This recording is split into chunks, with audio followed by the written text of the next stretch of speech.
सभी को नमस्कार। अपना टाइम के फेसबुक पेज से मैं पहुंचा हूं आप लोगों से बात करने के लिए, आप लोगों से मिलने के लिए, और मैं अपना फिर जो है लाइव आज से शुरू कर रहा हूं। आज एक जो घटना देखने को मिली, इसको कम कर दो। आज जो एक घटना देखने को मिली, मुझे लगता है कि वो शायद ही भारत के इतिहास में कहीं कभी देखने को इस तरह की मिली हो।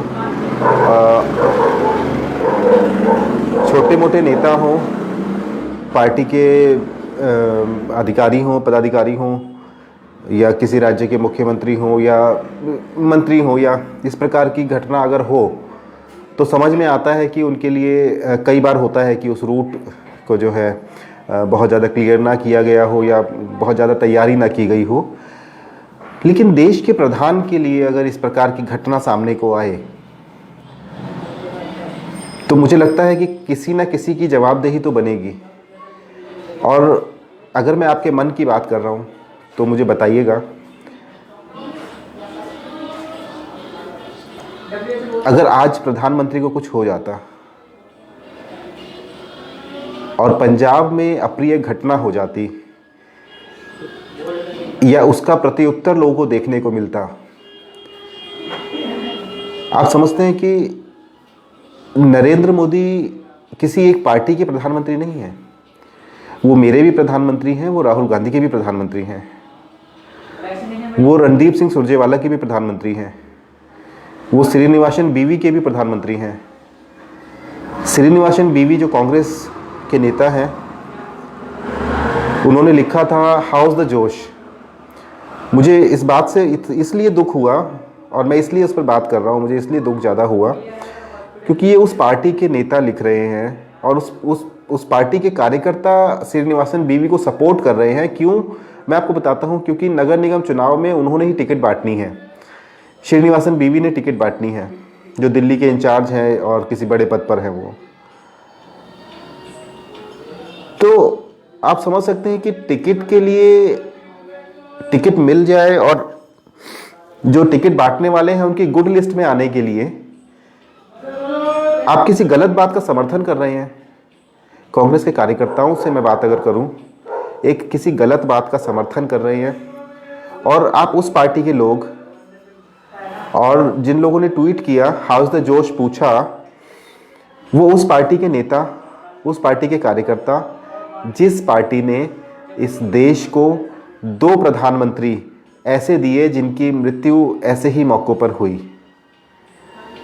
स्वर्गीय श्रीमती इंदिरा गांधी, स्वर्गीय श्री राजीव गांधी, इन दोनों की मृत्यु इसी प्रकार की घटना में हुई, दुर्घटना में हुई। आप अंदाज़ा लगाएं कि अगर आज कोई अप्रिय घटना हो जाती, अप्रिय घटना इसलिए वहाँ पर उसका अंदेशा ज़्यादा बढ़ जाता है क्योंकि फिरोज़पुर बिल्कुल बॉर्डर से सटा हुआ इलाका है। बॉर्डर के उस पार पाकिस्तान है, बहुत ज़्यादा दूर नहीं है वहाँ से पाकिस्तान। तो अप्रिय घटना इसलिए भी कह सकते हैं। और पंजाब के कुछ नेता पाकिस्तान के गुड लिस्ट में हैं, आप ये जानते ही हैं। तो किस प्रकार से हम इस बात पर अंदेशा ना जताएं या लोग अंदेशा ना जताएं। बड़े बड़े मीडिया चैनल्स इस पर आज डिबेट कर रहे हैं, बहस कर रहे हैं, बातें कर रहे हैं, आपके पास नई नई रिपोर्ट लेकर आ रहे हैं। लेकिन मैं ज़्यादा इसलिए नहीं कहूँगा क्योंकि वो लोग ज़्यादा काम करते हैं, ज़्यादा रिसर्च करते हैं और बातों को लेकर आते हैं आपके सामने। मैं उन लोगों से बात करना चाहता हूँ जो लोग श्रीनिवासन बीवी या रणदीप सिंह सुरजेवाला और इसी सरीखे लोगों, नेताओं, कुछ हो इसी सरीखे नेता जो हैं, उनके ट्वीट को, उनके बयान को, उनकी विचारधारा को समर्थन कर रहे हैं, उस चीज़ का दुख ज़्यादा होता है। रणदीप सिंह सुरजेवाला साहब कह रहे हैं कि वहाँ पर कुर्सियाँ खाली थी और इसलिए प्रधानमंत्री ने नाटक किया और वहाँ अपने जो प्रोग्राम में जाने से रास्ते में मना कर दिया कि हम नहीं जाएंगे। मैं रणदीप सिंह सुरजेवाला साहब से कहना चाहूँगा, और पंजाब के मुख्यमंत्री तक अगर ये बात पहुँचे, तो उन्हें ऐसे मौके पर, जब कुर्सियाँ खाली हों, ऐसे मौके पर प्रधानमंत्री को गोद में उठाकर वहाँ ले जाना चाहिए था और वहाँ मंच पर ये दिखाना चाहिए था कि देखिए प्रधानमंत्री इस अपनी सभा में पहुँचे हैं और यहाँ पर कुर्सियाँ खाली हैं। बल्कि ऐसे मौके पे तो उनके रास्ते में अड़ंगा आना ही नहीं चाहिए था।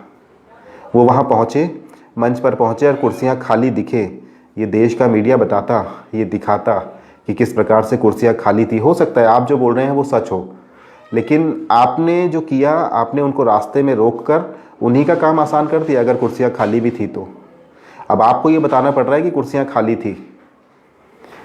अगर आप उन्हें वहाँ जाने देते, अगर ये वहाँ पहुँच जाते, कुर्सियाँ खाली होती, तो देश का मीडिया बता देता।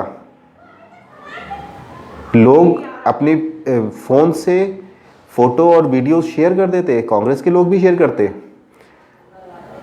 तो ऐसे मौके पर उनको रोककर एक उन्हें मुद्दा दिया, उन्हें मौका दिया कि वो इस प्रकार के जो है इस बात को हाइक कर सके। और वो हाइक करने की बात भी है क्योंकि मेरे प्रधानमंत्री की सुरक्षा की बात है। ये घटना अगर मनमोहन सिंह के साथ हुई होती तो भी मैं इतना ही विचलित होता, इतनी ही इसी पर बात कर रहा होता। ये घटना किसी के साथ भी हुई होती तो विचारणीय होती और इस पर बात करनी होती, देश की जनता को बात करनी होती। पंजाब सरकार अगर अपनी जिम्मेदारी ठीक से नहीं निभा पाई और आज जो घटना हुई उसमें कुछ हो जाता और उसके बाद अगर देश में माहौल ख़राब हो जाता तो इसका जिम्मेदार कौन होता?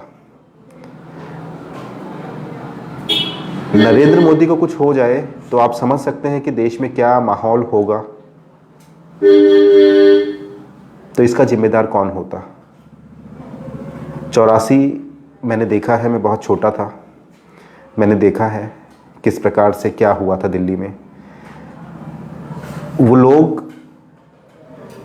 जिन्होंने झेला है 84, कुछ हैं जो हमारे जानने वाले हैं। तिलक नगर के क्षेत्र में कुछ लोग हैं, त्रिलोकपुरी में कुछ लोग हैं। हम लोग उस समय गोविंदपुरी कालका जी में रहा करते थे, वहाँ सरदारों की बड़ी आबादी है, हमने वहाँ देखा है। अगर इस प्रकार की कोई घटना हो जाती तो इसका जिम्मेदार कौन होता?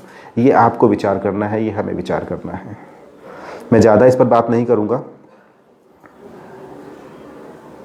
मैंने कल आपसे बात की थी कि जो शराब के ठेके के लाइसेंस दिए हैं, तो मुझे कल शाम को कुछ फ़ोन आए, 2 फ़ोन आए कि आप जो है भाजपा को कटघरे में खड़ा कर रहे हैं, भाजपा से आप किस प्रकार का बदला ले रहे हैं कि आप भाजपा को इसमें घेर रहे हैं।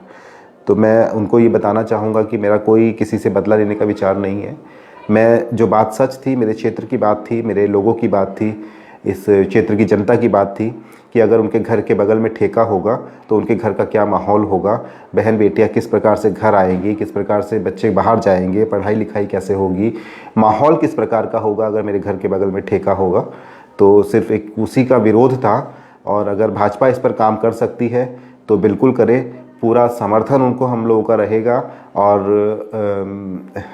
वैचारिक समर्थन मेरा उनको इसलिए रहेगा क्योंकि अगर वो ये ठेके बंद करवा सके।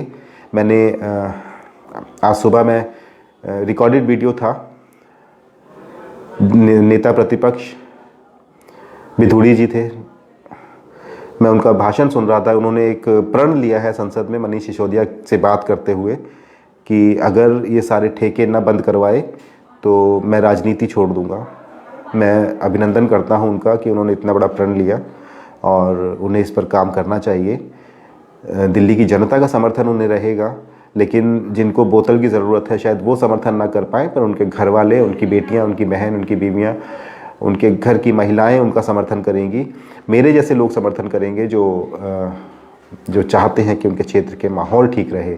लेकिन उनको दोनों तरफ बात करनी पड़ेगी, उनको न केवल ठेकों के बारे में और दूसरी जो गंदगी समाज में फैली हुई है उसके लिए भी बात करनी पड़ेगी।